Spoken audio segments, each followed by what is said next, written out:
네, 안녕하세요. 자, 1월 22일 영상 올리겠습니다. 자, 간밤에 또 주가가 많이 롤러코스터를 많이 탔습니다. 자, 살펴보도록 하겠습니다. 음, 자, 취임식이 있고 나서 트럼프 대통령 취임식이 있고 나서 시장의 첫 반응은 이제 프리마켓에서는 좀 기대감이 있었습니다. 그렇지만 어, 시작하자마자 싸늘하게 그 반응을 보였습니다. 보통 우리가 이제 어떤 기대가 큰 경우에 그거에 반해서 이제 실망스럽다 뭐 이렇게 그 표현을 하잖아요. 자, 그래서 이제 뭐 취임식에서 어떤 이제 구체적인 그런 이야기가 없었기 때문에 그거에 대해서 이제 싸늘한 반응을 보였습니다. 하지만 이제 트럼프 대통령이 미국 시간으로 이제 오후 들어서 그 AI 관련된 이 이야기, 예, 역사상 가장 큰 AI 프로젝트를 하겠다. 그래서 스타게이트, 예, 오라클하고 오픈 AI, 소프트뱅크가 합작해서 스타게이트를 설립해서 5천억 달러를 투자하겠다. 이런 이야기. 예. 어, 자, 그래서 이제 엔비디아가 네, 자, 초반에 좀 이렇게 왔다 갔다 하다가 쫙 올라갔고요. 애프터까지 쭉 올라가게 됐고, 이게 여기서는 커 보이지만 이제 일봉상 보면은 뭐 약간 네, 그렇습니다. 그리고 이제 AI 이야기 나오니까 이 아이온큐도 막 올라가고요. 양자 컴퓨터 종목들도 다 급등을 했습니다. 음, 그리고 이제 애플은 중국에서 아이폰 판매량이 안 좋다 이런 얘기가 나와서 아래로 많이 이제 흘러내렸습니다. 음, 그리고 엔비디아가 생각보다는 올라가긴 올라갔는데 그렇게까지 급등하지는 못했고, 다른 이제 반도체 종목들, 이제 ARM 같은 종목들 급등을 했고요. 그다음에 넷플릭스가 실적 발표를 했는데 실적도 좋고 가이던스도 좋고 앞으로 이제 월간 이제 멤버십 회원료를 더 올리겠다 이런 발표를 해서 주가가 급등을 하게 됐습니다. 음,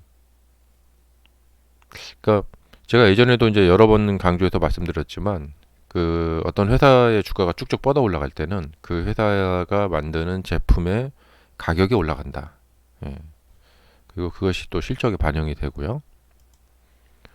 근데 가격이 올라가지 않는 경우에는 좀 고전하게 된다. 일시적인 상승일 수가 있겠다. 그래서 이번에 테슬라도 앞으로 좀 가격이 차량 가격이 좀 올라갔으면 좋겠고 그게 없이는 조금 힘들지 않을까 생각이 들어요.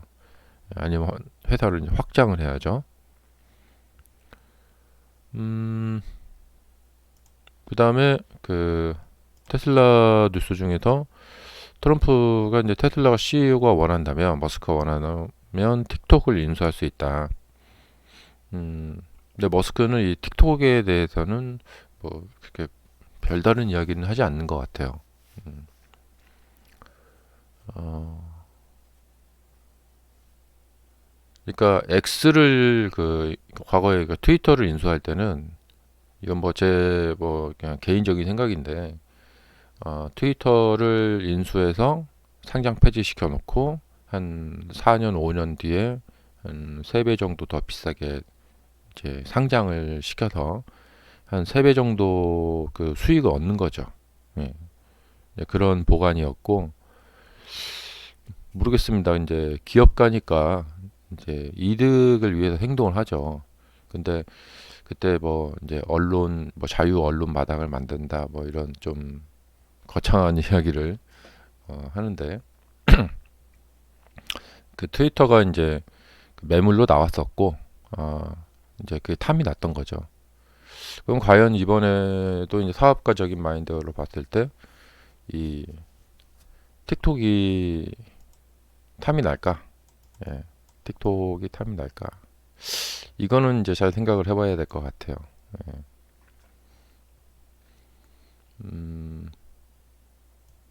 그리고 이제 이것을 한다면은 이제 돈이 들죠. 예, 막대한 돈이 듭니다. 그래서 이제 어떻게 할지 봐야 되겠고, 그렇게 되면은 이제 테슬라 주주들은 또다시 과거에 틱톡의 악몽, 틱톡 인수환이라고 그 주가가 빠졌던 그 악몽을 좀 떠올릴 수가 있겠고, 자, 이제 분명한 것은 이제 지금 어제 이제 하루 겪어보셨겠지만, 지금 새로운 대통령이 나왔고 또 뭐 이렇게 얌전한 대통령이 아니고 파격적인 행보를 계속해서 좀 펼쳐 나갈 것 같고 그러면은 그거에 대해서 주가가 요동을 친다. 예. 자 이거에 대해서 이제 대비를 하셔야 될 것 같아요. 어 그리고 이제 과거 트럼프 대통령을 우리 한번 겪어봤죠. 근데 그때랑 이번은 어떻게 다를까? 예. 저는 뭐 이것은 약간 뭐 음모론일 수도 있겠지만 이제 1기 때 그 트럼프 대통령은 미국의 그 네오콘이라고 이 네오콘의 이제 유명한 사람이 누구냐면 그 아들 부시 대통령 있죠. 9.11 때 그 아들 부시 대통령의 그 부통령 있죠. 부통령. 이 부통령이 거의 그 네오콘 그 대표적인 사람인데, 그러니까 뭐 대통령은 좀 허수아비였고 이 부통령이 다 막 휘둘렀다, 막 그런 얘기들이 많죠. 그리고 이 1기 트럼프 당시에 그 안보보좌관이었던가요? 그 약간 이게 콧수염 나고 그 약간 이렇게 나이가 있으신 분, 그분이 이 부시 대통령의 그 부통령이었던 사람이 키운 사람이에요. 예.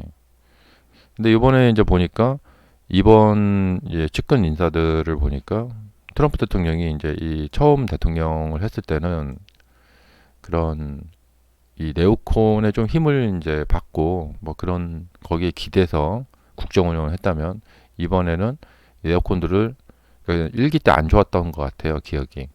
그래서 이 네오콘들을 싹 잘라내고 예, 대부분 자기한테 충성을 할 수 있는 예. 그래서 과거 이제 몇 달 전에 그 트럼프 대통령의 장남이 그 얘기했죠. 인수위원회에서 대통령보다 똑똑한 사람은 뽑지 않겠다. 예. 말 잘 듣는 사람들로만 뽑겠다. 네. 네, 아마 그랬던 그 기억이 나요. 예. 이제 아시겠죠? 예. 그래서 과거에 이제 보좌관들한테 휘둘렸었는데, 예. 이번에는 예. 그냥 말 잘 듣는 보좌관들로 이렇게 해놓고 내 마음대로 하겠다. 예. 그러니까 미국 대통령 이제 드라마 같은 것도 보면은요, 대통령이 그 이 밑에 보좌관들 이야기를 들으려고 상당히 스트레스를 받는 그런 그 경우를 많이 봐요. 예. 어떤 일을 하려고 해도 예를 들면 뭐 테러리스트와의 전쟁을 펼치겠다. 갑자기 대통령이 이렇게 발표를 할 수가 없어요. 그렇게 되면은 막 밑에 이제 그 안보 보좌관이 난리를 치죠. 그런 발표를 하는데 어떻게 나와 한마디 상의도 없이 발표를 하냐? 그러면 이제 아니 이 사람은 내 부하야, 상사야 이렇게 되는 거죠. 그런 일을 많이 겪었던 것 같아요. 이번에는 트럼프가 이번에는 내가 진짜 내 생각대로 내 마음대로 한번 해보겠다. 아마 그런 정책을 그 밑에 부하들한테 휘둘리지 않고 그렇게 하지 않을까 그 생각이 듭니다. 자, 일단 이 이제 취임을 하고 나면은 이제 하루하루 이제 파격적인 행보를 이제 이어나갈 겁니다. 그래서 매일매일 나오는 뉴스에 따라서 증시가 이제 왔다 갔다 많이 롤러코스터 탈 거라고 생각이 됩니다. 일단은 이제 미국의 이 AI 이야기를 첫 번째 꺼낸 거, 그걸로 인해서 일단 좀 이 나스닥 IT 기업들은 약간 좀 미래가 좀 밝아 보이죠. 그러나 모든 사람들의 생각이 한쪽으로 쏠릴 때 증시는 그 반대로 간다라는 그 격언이 있죠. 자, 어제 테슬라도 이게 이제 그 차트적인 기술적인 측면에서 봤을 때 하락을 했다 이렇게 반등을 했죠. 예.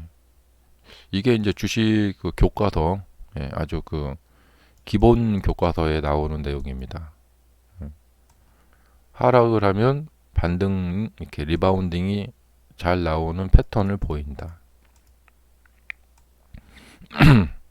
그렇지 않은 경우에는 주식시장은 존재할 수 없다. 너무 과다한 이야기일까요? 아닙니다. 예. 만약에 하락한 주가가 리바운딩이 잘 나오는 패턴을 보이지 않는다면, 그냥 계속해서 줄 하락을 한다면 대부분 사람들은 하방 배팅을 할 거예요. 그러니까 어떤 주가가 이렇게 큰 음봉을 보이면서 하락을 했다. 신호가 그냥 분명하게 보이죠. 하락했네? 그럼 나도 가서 숏 배팅을 해. 그러면 주가가 계속 줄줄줄 이렇게 흘러내립니다. 그럼 여기도 팔아가지고 이만큼 돈을 벌면 되잖아요. 근데 만약에 이런 세상이 된다면은 주식시장은 존재할 수가 없죠. 왜냐하면 너무 주식 투자가 쉬우니까요. 자, 강한 양봉이 나왔다. 그러면 상승하네? 가서 사면 되겠죠. 그래서 이제 이 이후에 이게 이제 주식의 그 기본 원리인데, 이거의 이제 기본 원리를 이제 굉장히 좀 중요하게 생각하셔야 될 것 같아요. 그러니까 여기서도 이제 주가 예상할 수 있는 게 뭐냐면, 만약에 이런 양봉, 이런 음봉처럼 이런 양봉이 나왔다. 그러면 그거에 반해서, 그러니까 이렇게 쭉 올라가죠. 그럼 그거에 반해서 풀백이 나오는 경우가 한 70% 이상 되는 것 같아요. 근데 이제 앞에 이야기하고 다르죠. 주가는 뻔하게 움직이면은 주식시장은 존재할 수 없다. 당연한 이야기죠. 근데 이렇게 높은 확률로 올라가면 이렇게 떨어지는 이런 모습을 보이는데, 이거 너무 뻔하지 않냐. 이렇게 하락을 하면은 이렇게 반등을 보이고, 이게 70% 80% 확률로 나오는데요. 정말 주가가 너무 뻔하게 움직입니다. 그럼에도 불구하고 우리는 이런 경우에 주식 투자가 어렵죠. 왜 그럴까요? 네. 이것은 이제 사람이 보통 이렇게 그 주가가 이게 상승을 할 때는 더 갈 것 같다 이런 생각이 들고요. 이제 하락을 할 때는 더 내려갈 것 같다라는 생각이 들어서 못 삽니다. 여기는 더 갈 것 같아서 숏을 못 칩니다. 근데 이게 수없이 많은 날 몇천 번을 반복을 하는데요.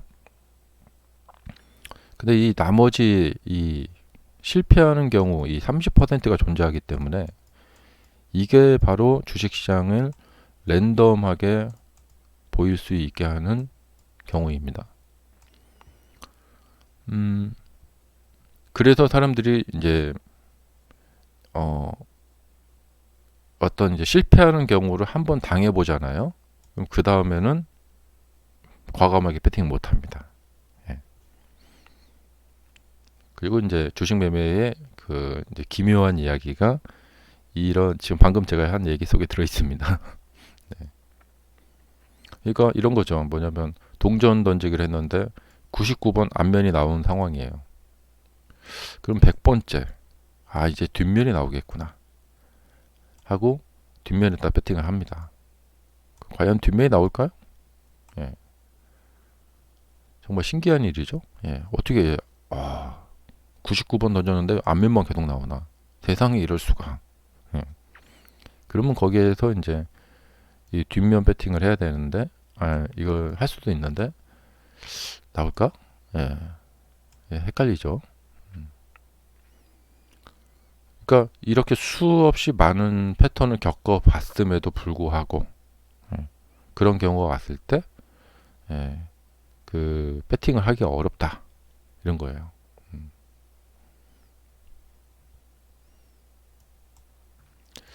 자, 이 문제를 이제 잘 실타래를 풀어 나가시면 이제 주식 투자로 이제 큰 돈을 버시겠죠. 자, 이제 트럼프 시대에 또 적응을 빨리 하시는 게 좋을 거라고 생각이 됩니다. 예. 자, 수고하셨고요. 다음 시간에 뵙겠습니다. 감사합니다.